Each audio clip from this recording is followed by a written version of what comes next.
사람들이 보면 그 마음의 상태에 따라서 이 질문들이 이렇게 되어지는 것을 봅니다.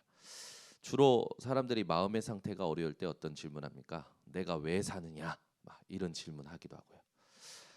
나는 무엇을 했지? 뭘 해야 되지? 라는 질문을 해요. 여러분은 마음의 상태에 의하여 그런 두 가지 질문을 하는 사람들의 삶에서 벗어나 항상 하셔야 될 질문이 있습니다. 그게 뭐냐? 하나님이 원하시는 것이 무엇이냐? 오늘 이 새벽에도 여러분들이 질문하세요. 하나님이 원하시는 것.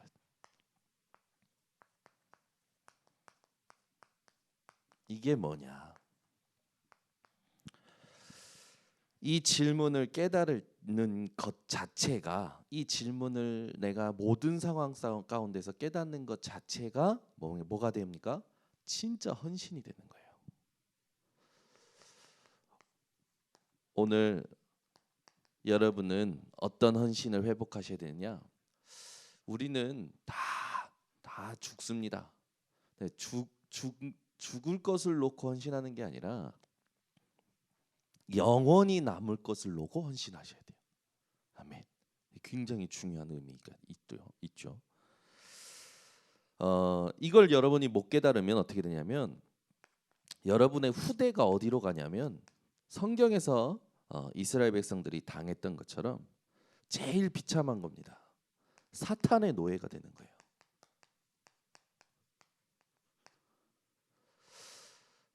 그냥 노예가 되지 않죠.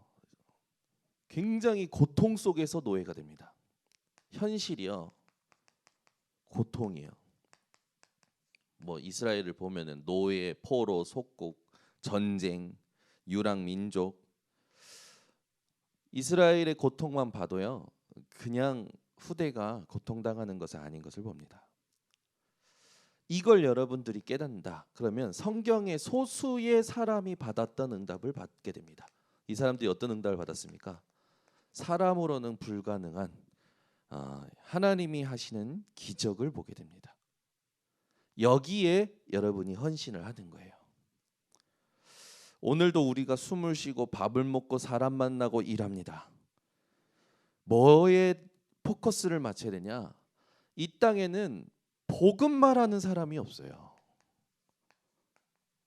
그것도 더 정확히 말하면 복음만 말해주는 사람이 없다니까요. 여러분이 여기에 헌신하시길 바랍니다. 복음만 말해줄 수 있는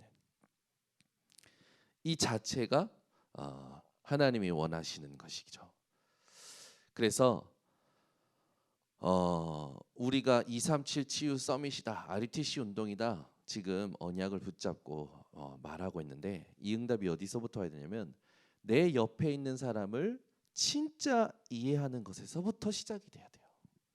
아니 지금 내 옆에 있는 사람도 복음을 전해주지 못할 정도로 이해 못하는데 우리가 누구를 살릴 수 있습니까? 내 옆에 있는 사람에게 복음으로 말해줄 수 있을 만큼 이해되는 헌신이 회복되시기 바랍니다. 그게 237로 치유로 서밋으로 연결되어지게 되어 있어요. 그러면 이제 이 복음 말하는 것에 대해서 우리는 어떻게 해야 되느냐? 굉장히 중요하죠. 오늘 본문을 가지고 우리가 붙잡아야 됩니다.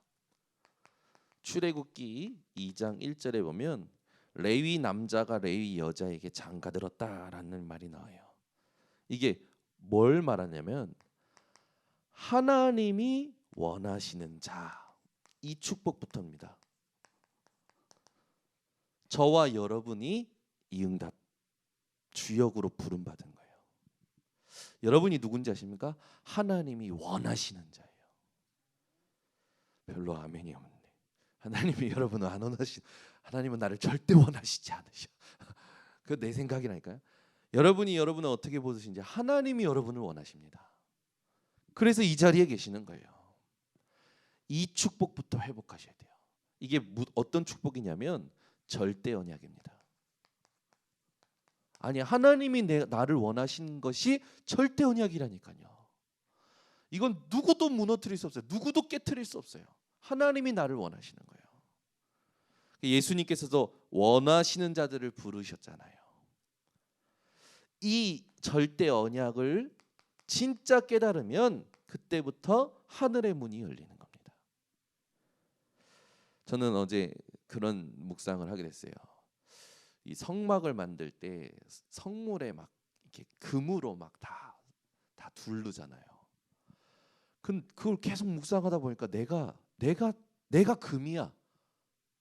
무슨 말이냐 그러신데.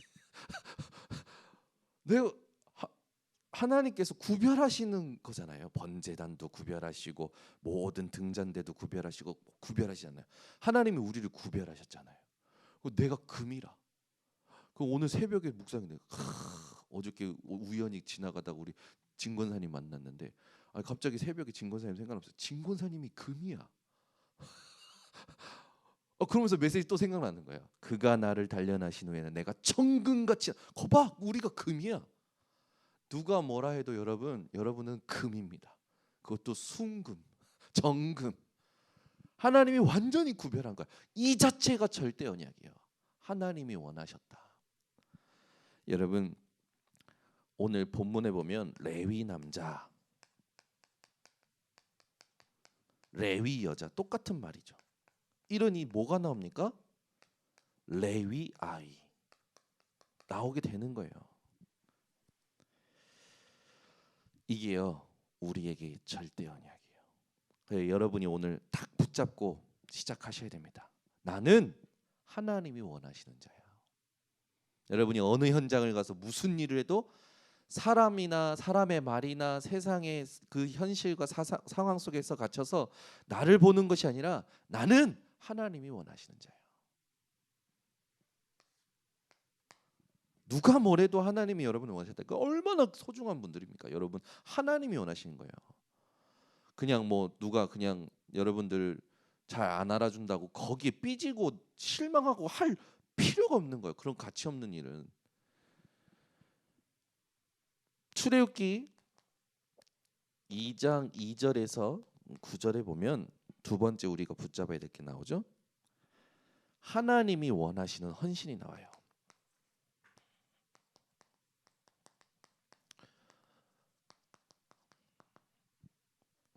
이건 뭘 말합니까? 절대 계획. 언약을 여러분들이 제대로 깨달으면 그때부터 절대 계획이 보이는 거예요. 이 절대 계획에 무슨 일이 일어나냐? 하나님이요 이 일하시는 것이 보이는데 사람이요 하나님의 도구예요. 하나님이 불신자를 통하여 여러분들을 돕게 하시는 겁니다. 왜? 하나님이 원하시는 자이기 때문에.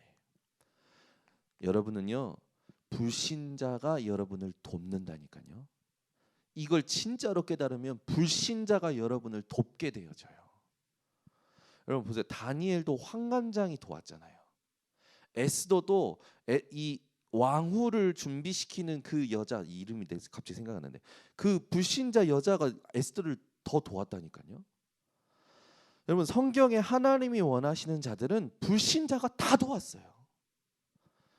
오늘부터 불신자를 어떻게 보셔야 되느냐? 불신자는 237로 가는 전도의 문이요 하나님이 나를 도우라고 붙이신 사람이다. 아멘. 어떻게 우리가 이제 본문을 가지고 확인을 하면 여기 여러분 그 요게벳이 석 달 동안 모세를 숨겼잖아요. 바로 왕이 이스라엘이 이 번영하는 것은 전부 남자 아이들이 이렇게 많아지는 것, 남자 아이의 씨를 말리려고 말살 정책을 펼잖아요. 그때 숨긴 거예요. 근데 그때 산파에게 명령했지 않습니까? 너희들은 남자 아이가 나오면 다 죽여라. 근데 산파들이 하나님을 두려워함으로 어떻게 합니까? 뭐라고 변명해요? 우리가 가기도 전에 이스라엘 여자들이 힘이 좋아가지고 이미 나와버리고 숨겼다 얘기하잖아요. 산파가 도와요. 그죠? 여러분 진짜 여러분이 누구인지를 알고 이걸 절대 언약으로 붙잡으신다면 절대 계획이 이루어지는데 모든 불신자가 여러분을 돕는 도구가 되어지는 거예요. 또 보세요. 여러분 잘 아시는 거지 않습니까?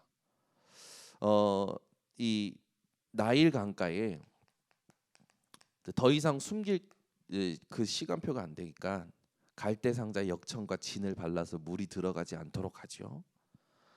그리고 나일강과 그 갈대 사이에 둡니다. 이때 누가 지나갑니까? 바로의 딸이 지나가요. 아니 참 어떻게 하나님이 이렇게 돕게 하십니까? 여러분 생각해 보세요. 바로가 명령했어요. 다 죽이라고. 바로의 딸이 지나가다가 탁 만나요. 어떻게 여깁니까? 모세를 긍휼히 여겨요. 보세요, 여러분. 여러분요, 불신자 대통령이 아무렇게 할 수 없는 자들이에요. 불신자 왕이 사탄의 종노릇하고 심부름하는 자들이 여러분들을 해할 수 없는 존재라니까요.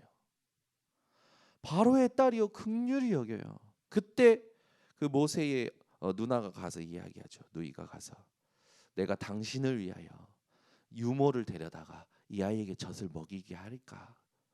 그러니까 바로의 딸이 허락을 해요. 자 보세요, 여러분. 어머니가 유모가 되잖아요. 근데 젖을 먹이는 싹스를 줘요. 이게 경제가 불신자의 경제가 빛의 경제로 바뀌는 순간 아닙니까? 별로 경제 축복이 안 오는 것 같은데 불신자의 경제가 빛의 경제로 여러분에게 온다니까요. 이거는 하나님 하시는 거예요. 진짜 여러분이 이걸 깨닫고 하나님의 계획이 보이면 불신자들이 시간표에 따라 불신자의 경제가 시간표에 따라 돕게 되어 있는 거예요. 저기 가면 그 우리가 아는 저 어디입니까? 그 저쪽 영 갑자기 섬 이름 생각나는데 어쨌든 명성교회 우리 노예 안에 있는 명성교회가 있어요. 명성교회 제가 몇 번 얘기했었는데 그 교회는 이렇게 섬에 있어요. 섬에. 그러니까 목사님이 시화에 있다가 섬에다가 땅을 사시고 이제 성전 건축을 하니까 성도들이요. 아 너무 멀어서 안 가겠다고 그랬대요. 근데 성전 건축하고 나서 안 왔냐? 다 왔대요. 너무 좋아서. 근데 이 목사님 만나서 얘기하는데 그 성전을 누가 지었냐면 불신자가 헌신을 한 거예요. 아니 무슨 불신자가 교회를 성전 헌신을 해가지고 짓게 만듭니까? 아니 듣는데요. 야 언약만 붙잡고 있었는데 교회 성도들이 한 게 아니라 불신자가 성전 건축을 해줬대요. 저 깜짝 놀랐어요. 야 맞구나. 언약 붙잡은 자는 하나님의 방법으로 되는 거구나. 사람의 머리로 되는 게 아니에요. 우리의 계획과 계산으로 되는 게 아니라니까요. 여러분이 가지고 있는 계획, 계산 오늘 다 버리시기 바랍니다. 진짜 절대 언약을 여러분 깨달아 버리면 절대 계획 속에 시간표 따라 하나님이 돕게 하십니다. 얼마나 감사합니까? 그러니까 여러분 사람을 변화시키는 건 하나님뿐이에요. 인간이 할 수 있는 게 아닙니다. 오늘 여러분에게 문제되는 사람 있습니까? 절대 언약 붙잡으시면 그 사람이 여러분에게 도구가 되어집니다. 누구의 도구? 하나님의 도구. 그게 정복자의 삶이에요. 그러니 여러분 이제 뭐 내 인생 뭐 이제 다 거의 다 산 것 같은데 적당히 좀 놀다 가야지. 천만의 말씀. 우리 당회장 목사님께서 뭘 하셨냐? 자기는 100세까지 일본 선교 하시겠다고 선포하셨어요. 제가요 그 목사님 이제 제가 그랬어요. 솔직히 목사님 솔직히 한 열심히 하시면 한 10년 하실 거 아닙니까? 그러니까 무슨 소리야? 나 100세까지 할 거야. 그러시더라고. 농담 반 진담 반. 근데 제가 목사님이 딱 지금 이렇게 가끔 이렇게 간증을 하셔요. 예전에는 안 하셨는데 요즘은 자주 하시거든요. 너무 편안하대요. 왜 편안해요? 봤더니요. 물론 하나님이 하시는 건데 제가 볼 때는 일본어가 안 되니까 편안하셔. 신경 쓸 게 없어. 뭐 말이 통해야 신경을 쓰지. 일본어가 안 되니까 편안하죠. 뭐 자기 그냥 말씀만 준비해서 전달하시면 되니까. 그 나머지는 그냥 다 중직자들이 다 하는 거야. 왜? 목사님이 일본어 못 하시는 거 아니까 본인들이 다 나서서 해야 돼. 목사님이 일본어 하셨으면 거기 가서도 성전 건축 목사님이 하셨을 거예요. 그렇죠? 거기 가서도 뭔가 막 목사님이 뭐 다 일을 다 하셨어야 돼요. 근데 일본어가 이해 지금 아예 안 돼. 동기도 없어. 계산도 없어. 야망도 없어. 그냥 복음만 말하다가 그냥 가야겠다 했는데 참 지금 일어나는 소식을 들으면 아니 하나님이 그냥 막 갖다 그냥 축복하신 거예요. 이제 좀 있으면 이제 제가 이제 오픈하겠지만 갖다 막 부으셔요. 하나님이 축복을. 아니 무슨 이런 기적이 있냐. 그냥 편안해 그냥. 제가 참 목사님 지금 이 3년간의 여정을 이제 만 3년 되시잖아요.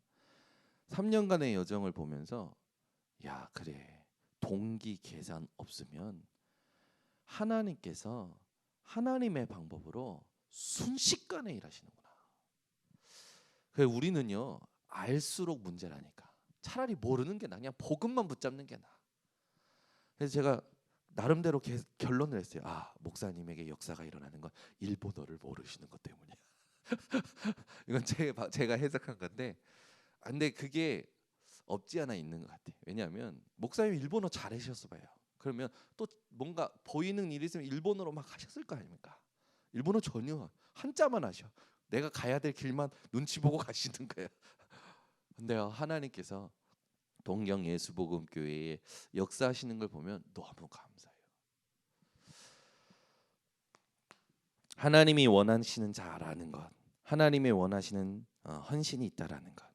그렇게 되면 우리는 출애굽기 2장 10절 하나님의 미래를 본 헌신이 나오는 거예요.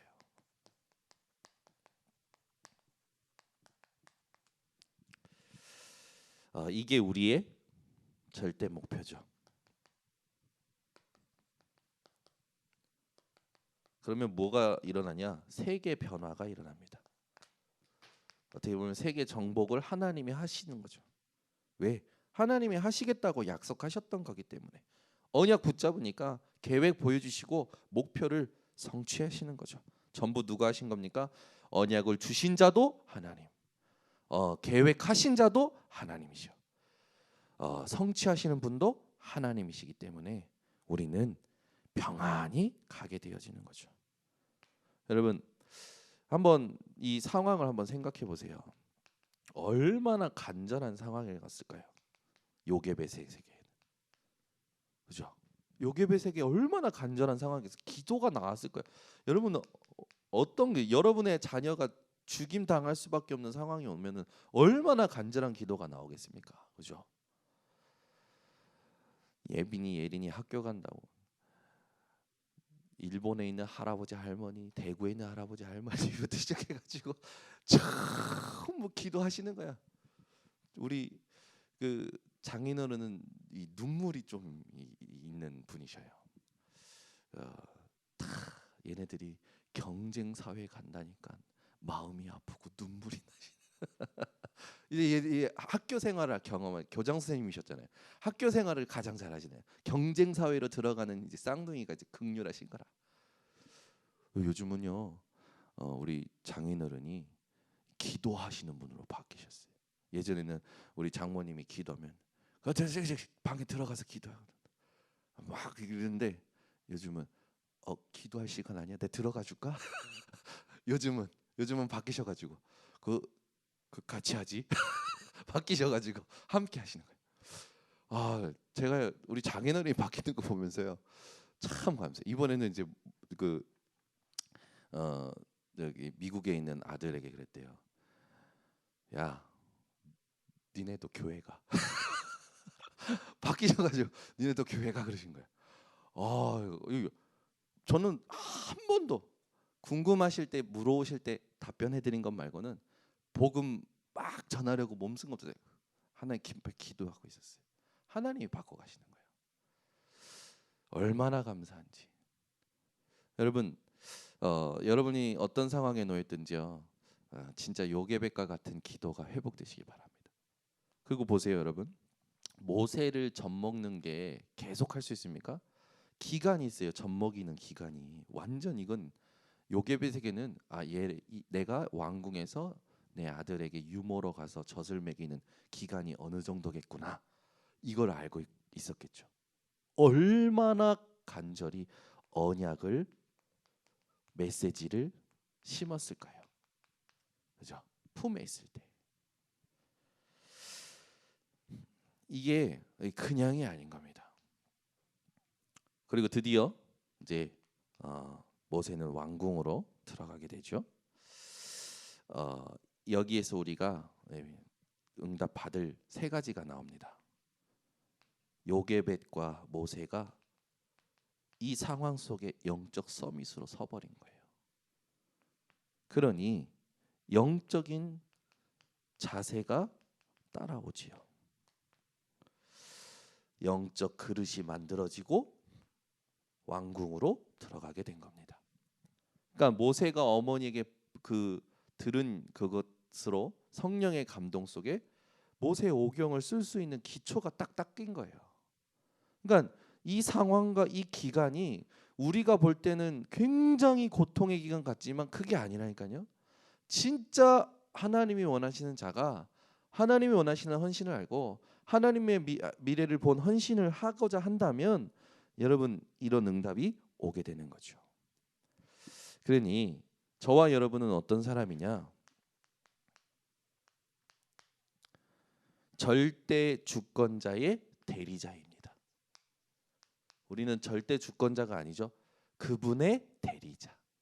그 여러분의 존재가 얼마나 중요한지 아셔야 돼요. 언약을 가지고 있기 때문에 순례자입니다. 오늘도 여러분 순례의 길을 가시기 바랍니다. 언약을 가진 자는 순례자예요.